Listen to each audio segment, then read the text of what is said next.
Hello, CFT Funk, and can I just say, I love you, man. Welcome to Balam Garden Kindergarten Fight Club, a deck where CFT Funk had an amazing Bracket 2 deck, and then they tried to make it Bracket 3, and realized they had read their commander entirely wrong. So we have Squall Gunblade Duelist, a 3-mana 3-2 with first strike. When he enters, you get to choose a number, and anytime a creature with that power or toughness attacks one of your opponents, you get to deal damage equal to Squall's power to that player. And so they were like, I'll do all these 1/1s. All these 1/1s will hit people, and then Squall will shoot them 10 million times, and I will win the game, and I'll have a spectacular goad finish. Great, great. One problem, tapped and attacking 1/1s don't trigger Squall. I'm sure this has hit many of us in some way or the other, and so this review is in part, can we make this version of the deck work? Is there a way to make a Bracket 3 Squall deck work, period? And to that very specific question, the answer is, of course, yes. I want to stick with the Balam Garden Kindergarten Fight Club. I believe in this version of the deck. I believe in we all get 1/1s. I believe specifically in this version of the deck. So hold on, let's do the goal setting. What is our goal? Number 1. Read our cards wrong. Give everyone 1/1s. I'm gonna say our final goal should probably be like buff Squall. We would like his damage to matter. I'm gonna make as a secondary goal. This is me adding it in. Not get killed by everyone's 1/1s. Right? We're passing out a bunch of guns at some point. The ire of the table will turn to us. So we have all these guys that are meant to make kindergartners that don't work, right? Some of them do work. Bitterbloom Bearer works, Bitter Blossom works. Combat Calligrapher will work on future turns, which is something they talk about in the primer. Like I have a bunch of these things that will work if they keep swinging, but they can decide not to swing versus I really wanted the 1/1s to like already be in action, etc., etc., etc. And so one of the thoughts is like, well, we could just make a million 1/1s ourselves. I think that's going to be part of it, but the reason I don't want it to be all of it is because if you're just making 1/1s yourself, this is very quickly going to become a +1/+1 counter deck or a Crackerhoof deck, Moonshaker Cavalry. I don't want either of those things to happen. What I do want to happen is I want us to lean a little bit more into making everybody 1/1s or 1x's or x1s, and I want to lean a little bit more heavy into goad. I think Mardu is very well situated to do a little bit of goading as a treat, so I'm probably going to recommend that we say Voice of Victory, dead to us. Elspeth Sun's Champion, dead to us. You'll see why later. Ellie Brickmaster, low-key dead to us, because the 1/1's probably going to die. Combat Calligrapher stays alive because it flies. These two stay alive. These three! We might keep Anok Strike Leader because we would want to be able to give our tokens indestructible. And so this is all leading the crescendo of you playing one of my favorite white cards in all of Magic. In all of Magic. What if we got freaky? What if you gave everybody some 1/1s and it got really freaky really quickly? This ticks up on everybody's upkeep. So the world I'm imagining is we're making everybody 1/1s, probably with things like Genesis Chamber. We are going to keep those 1/1s goaded with things like Baloth Baratil. Yeah, Baloth Baratil. We're going to need way more things than just this. One goad card does not a goad deck make. But he's like the perfect example because he's going to goad exactly what we want and nothing else, which is just the little weak stuff. So we're going to try to give everybody a bunch of 1/1s. We're going to goad those 1/1s. And then the way we eventually win is going to be with something that buffs power, but does not buff toughness, such that when we goad other people's 1/1s, they're going to be swinging as like 8/1s. We will still trigger Squall. Any power benefits we've given him will still ping, shoot the other person.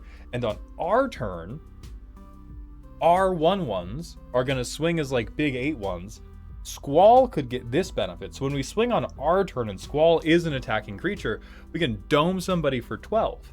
And then he is a 12 whatever with first strike. Is it going to be more frail than other strategies? Absolutely yes. Is it going to be more fun? Infinitely. So the things we care about for finishing the game, we care about power boost to all. We don't care as much about like, and this is also why I said maybe get rid of Elspeth, because Crescendo of War only applies during the combat step. There are probably other ones we're going to look at that may apply outside the combat step. If all the ones we find only apply when we're actually swinging, keep Elspeth, no problem. Oh, and we get to just ignore anything that says +1/+1. I'm so happy. I'm so happy.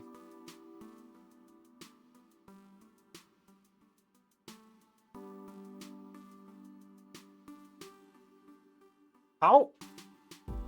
We're not going to like combo off with this. But like one fetch land could kind of do something. If we get some flying tokens, one fetch land could kind of do something. I like it. I like it.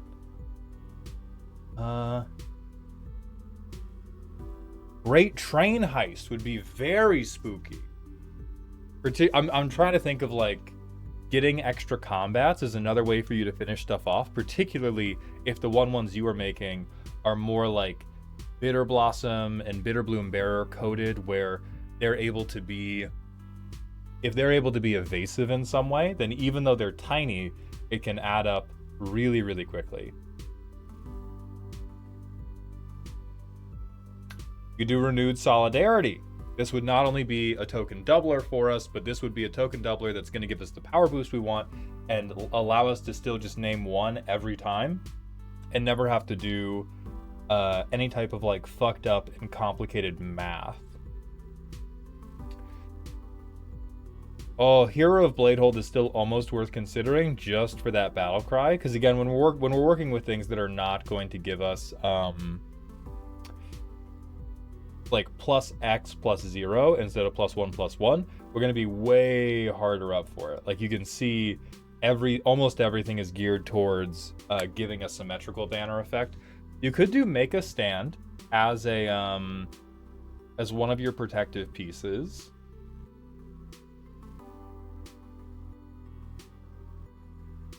Or you could do the better card, And They Shall Know No Fear. You would have to proxy this one. I know you said your playgroup isn't okay with like mega expensive proxies. That one's not too bad though. Oh, this is going to be so much worse than it could be, and that's excellent.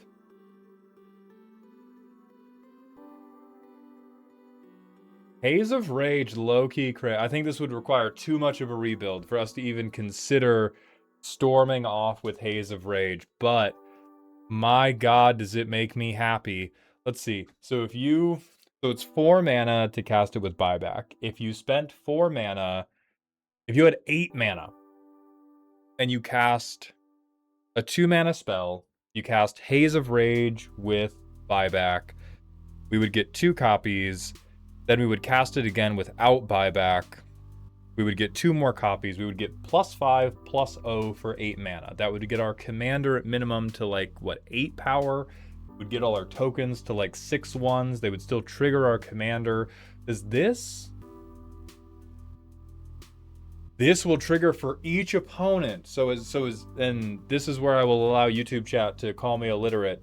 My reading is whenever one or more creatures attack one of your opponents, if they have equal to the chosen number, deal damage equal to the defending player.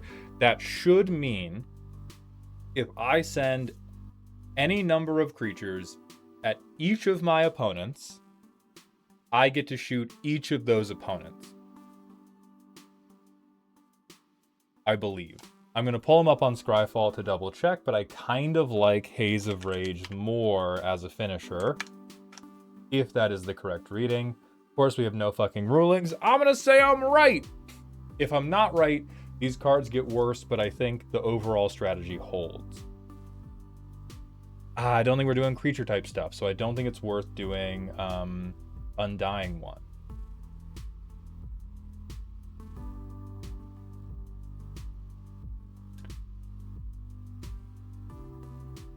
Minthara's kind of funky fresh. Hold on. Especially if we get this good token generation, we could just like we could spend the game slamming tokens into people to trigger Squall. And then if they get blocked, like if they don't get blocked, we get damage. Cool. If they do get blocked, like if they don't get blocked, we get Squall triggers and we don't get experience counter. I think that's okay. And if they do get blocked, we get a huge fucking anthem on everybody. That's a little bit hot. We're janking a little bit.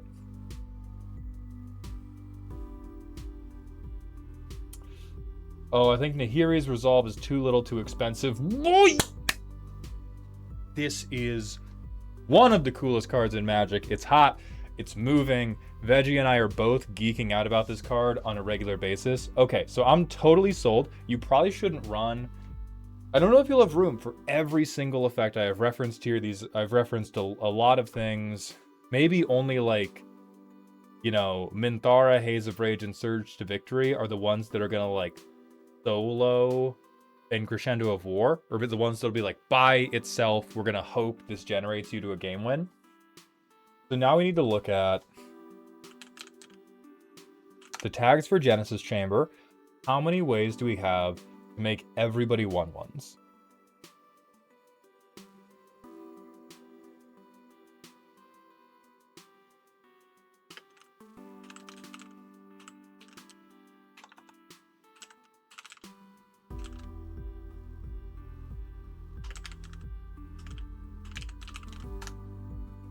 Oh, fuck. I know there are more than this because I know there is a Crow and Horse as well. So we have Genesis Chamber. Let's look at what a Crow and Horse says. Let's look at Donate Token. That's probably the more relevant tag for us. Commander, Mardu. Tempt with Bunnies. Good piece of card draw for you if you don't have it already. We look to Genesis Chamber. Shadrick's Silver Quill. Very good blocker. Very good card draw engine. You will never pick the counters thing, which is awesome. Tempt with Vengeance. I wish this would work. I wish people would take the bait on this. They're probably not going to. They might with Tempt with Bunny. Definitely run a Crow and Horse. Slaughter Specialist is kind of an interesting one. This would kind of be a counterweight angle where you go, okay, well, are you guys just getting rid of your 1/1s as fast as I can make them? Cool, I don't care because I have creatures like this. I saw that you have Life of the Party in the deck. Best fucking thing ever. Awesome, awesome, awesome. Never change.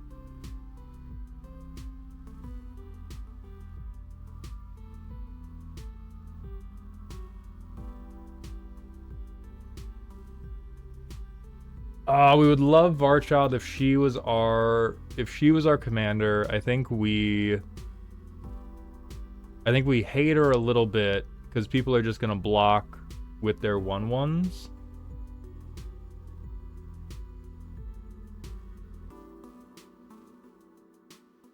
I don't know if we're doing enough of like a blink thing. I don't want to introduce a blink thing. I think that's gonna be a little over encumbered.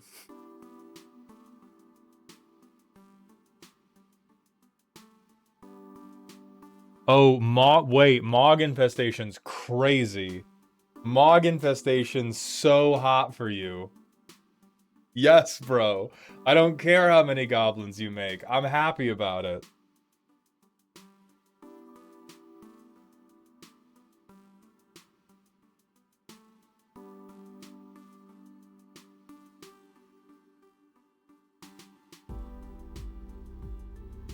You could try to do like Lucy McLean. That's interesting. That's a little bit hot. That is a little bit excellent. Because then we can turn our token generation into their token generation. Okay.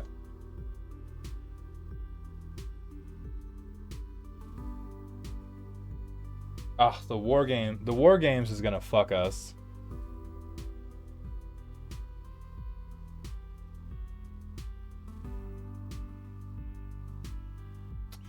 Infernal Genesis is really expensive, but it will make one fucking more billion green token.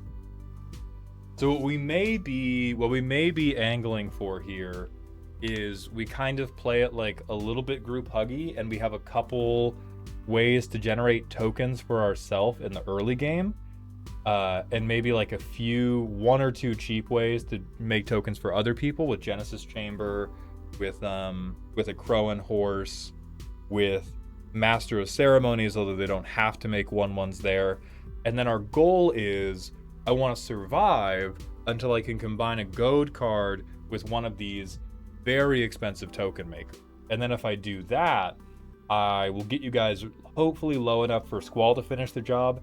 And if none of that happens, I can just make a bunch of X1 tokens with one of these big boys, and then Squall will shoot you for 1 billion because he's also going to be getting the banner buff off of these. I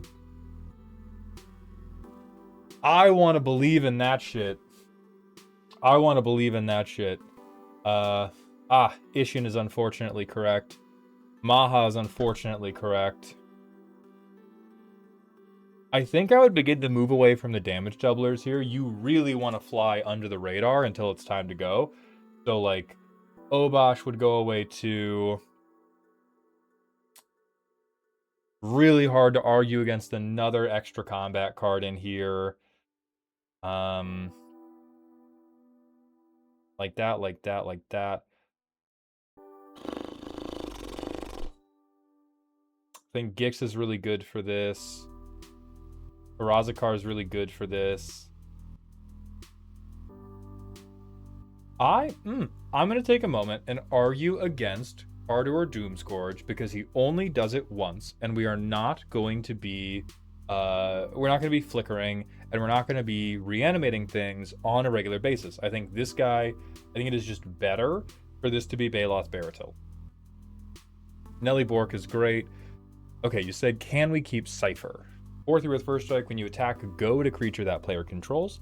When a creature attacking one of your opponents becomes blocked by... Okay, so if you multi-block, the attacking creature gets Death Touch. Cool.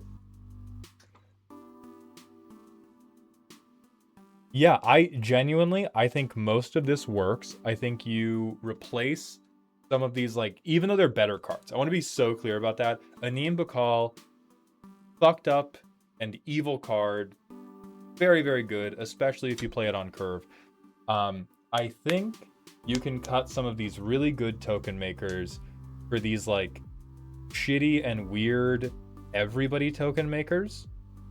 And then I think you can look for these as big asymmetrical damage bonuses that then make your board, like, explode, or Squall just, like, empties a clip into everybody.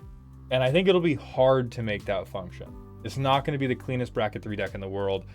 I think it'll be really fun when it works. And I also think... Hold on, I'm trying to see if there are any other crazy ones. Most of these look like just okay.